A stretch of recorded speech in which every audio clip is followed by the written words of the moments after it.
Bonjour à tous, je suis ravie de vous accueillir pour un nouvel épisode du Sel de la vie et aujourd'hui j'ai le plaisir d'accueillir Bérangère qui va nous raconter différentes étapes de sa vie pour lesquelles elle a fait preuve d'une grande résilience. Bonjour Bérangère. Et coucou Aurélie. Alors Bérangère, est-ce que tu peux te présenter en quelques mots s'il te plaît?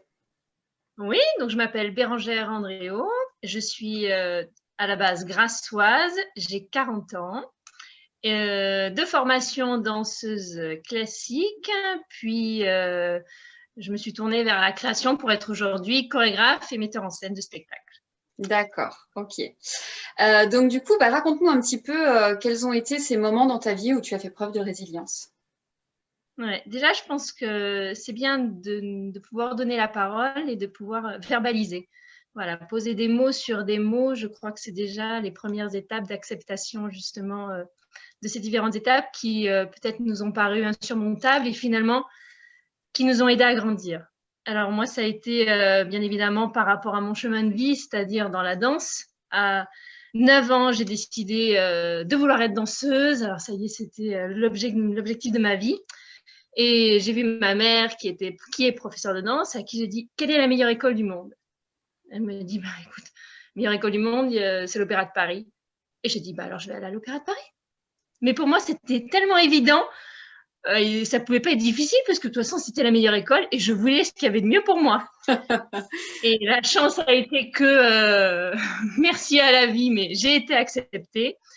Ça a été extrêmement difficile parce qu'à nouveau, c'est un choix, mais ça veut dire séparation, quitter sa famille, quitter mon frère, voilà, les parents, les grands-parents, enfin, où on est choyé, entouré.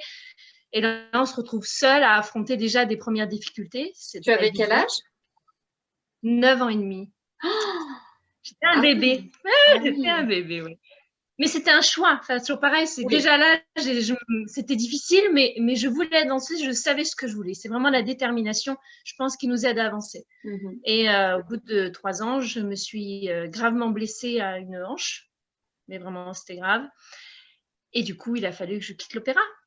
Première résilience, il faut accepter de se dire l'opéra, c'est plus pour moi. Voilà.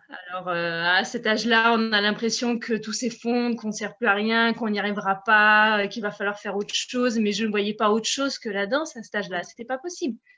Et ma mère a trouvé vraiment les bons mots et elle m'a dit si tu veux danser, tu danseras. Il n'y a pas que l'opéra.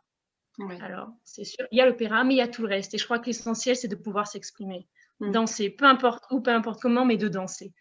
Et en effet, j'ai eu une très, très grosse rééducation. Ça a été très compliqué, des soins, des infiltrations. Enfin. Et j'ai réussi. Au bout d'un an, j'ai intégré l'École nationale supérieure de danse de Marseille chez Roland Petit. Donc, ça a été à nouveau une grande joie et à nouveau l'espoir de se dire je vais pouvoir danser. Ça a été difficile parce qu'il y avait encore des soins, mais ça, j'en parlais pas, je le gardais pour moi. C'était ma force d'avancer, de me dire, même si les autres, elles sont à 100% de leur capacité, moi un peu moins, mais moi, j'ai cette force, je sais de quoi je suis capable. Si je suis arrivée là avec ce que j'ai vécu, c'est que je dois pouvoir surmonter encore plus d'épreuves. Et donc, j'ai fait mes 4 ans à Marseille. Ça s'est merveilleusement bien passé. Il y a Roland Petit, Jean Mer, enfin, on est déjà dans un contexte pleinement dansant. Et au bout des 4 ans, j'ai intégré le ballet de l'Opéra de Nice. Donc, ça y est, j'étais professionnelle. Et après quelques années dans le milieu professionnel, je me suis rendu compte que j'étais en train de m'éteindre, en fait.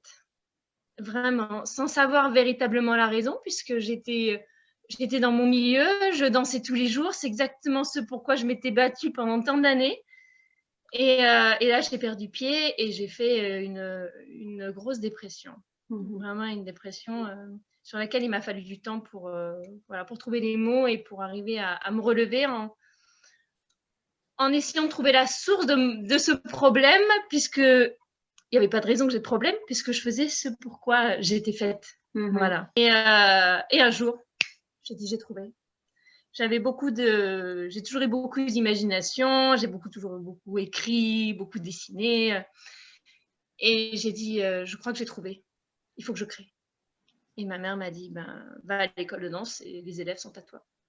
D'accord. Et ça a été l'évidence. L'évidence d'une vie de me dire, danser, oui, mais finalement, je ne suis pas faite que pour danser, je suis aussi faite pour faire danser. Donc, ça a été vraiment une chance. Donc, ces ressources, c'est auprès de ma famille, auprès des amis qui te voient mal, mais qui ne te jugent pas qui sont toujours présents, qui t'encouragent, qui t'accompagnent, qui essaient de relativiser sur la situation en disant allez, c'est rien, allez, on sort, on va. Et ça, c'est très, très, très important. Très, très important. Et après, mes ressources, ça a été auprès des danseurs qui avec simplicité, avec cœur, ont donné vie par le corps à mon imagination. Et ça a été ma plus grande thérapie.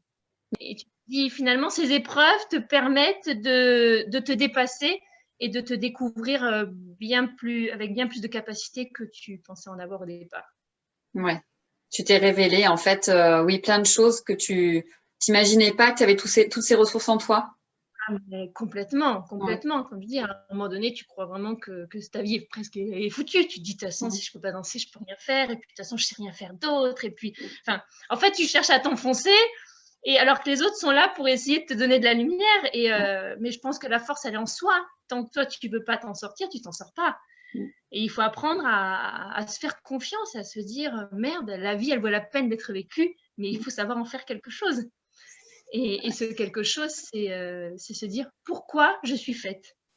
Ce qui est intéressant dans ton parcours, tu sais, il y a plein de gens qui ne savent pas ce qu'ils veulent faire réellement. Toi, c'est quand même assez rare de savoir à 9 ans ce qu'on veut faire de sa vie. Tu vois, donc je veux dire, tout le monde pourrait se dire, ouais, bah alors c'est bon, elle sait, c'est sa vocation. Mais quelque part, tu nous prouves aussi que même quand on sait, et même quand c'est une réelle vocation, il y a encore des embûches et c'est encore pas simple, il faut se réinventer tout le temps, quoi. Et alors, au jour d'aujourd'hui, tu es dans un nouveau challenge. Alors aujourd'hui, c'est encore un nouveau challenge. Je pense que la vie est faite, voilà, c'est step by step. Il ne faut pas avoir peur de se lancer parce que de toute manière, on risque quoi? De se surprendre soi-même. Et puis même si on se loupe, en fait, on ne peut pas se louper. On apprendra forcément autre chose et qui nous permettra encore de se découvrir. Et donc après avoir été donc chorégraphe, metteur en scène pendant 16 ans, basée au départ sur Grasse, mais ensuite en indépendant, donc où j'ai travaillé pour le Théâtre National de Prague, à Buenos Aires, à Singapour, à Barcelone. Enfin, j'ai beaucoup voyagé. Je me lance, ça y est. Je crée ma propre compagnie professionnelle, Andreo Dance Company.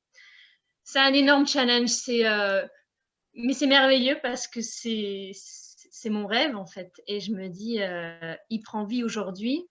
Et je dis merci à la vie de m'avoir offert toutes ces épreuves. Et il y en aura d'autres, hein, mais toutes ces épreuves qui m'ont permis d'en arriver là où je suis. Voilà. Sans ça, je pense qu'on se complaît dans une vie confortable, très bien. Mais où est la prise de risque finalement? Quel dommage. Donc, toi, tu penses vraiment que et la famille et les amis et ta force de caractère aussi et la profonde envie de s'en sortir et d'y arriver, pour toi, c'est les ressources principales, en tout cas, qui ont pu te servir dans ton expérience. Mais complètement. Et qui me portent encore aujourd'hui. Je sais qu'à chaque fois que j'ai une première, ma famille est là, mes amis sont là. Enfin, c'est le sang qui coule dans mes veines, c'est la famille, c'est très très fort. Sans eux, j'en serais pas là où j'en suis aujourd'hui. Ça, c'est évident. Il y a ça et puis il y a l'amour aussi quand même. L'amour des autres, l'amour de la personne qui partage sa vie et qui aussi on puise les ressources nécessaires. Voilà, c'est comme je dis, moi, j'ai besoin je suis comme une voile et j'ai besoin qu'on me donne le souffle, quoi. Et ça me permet d'avancer.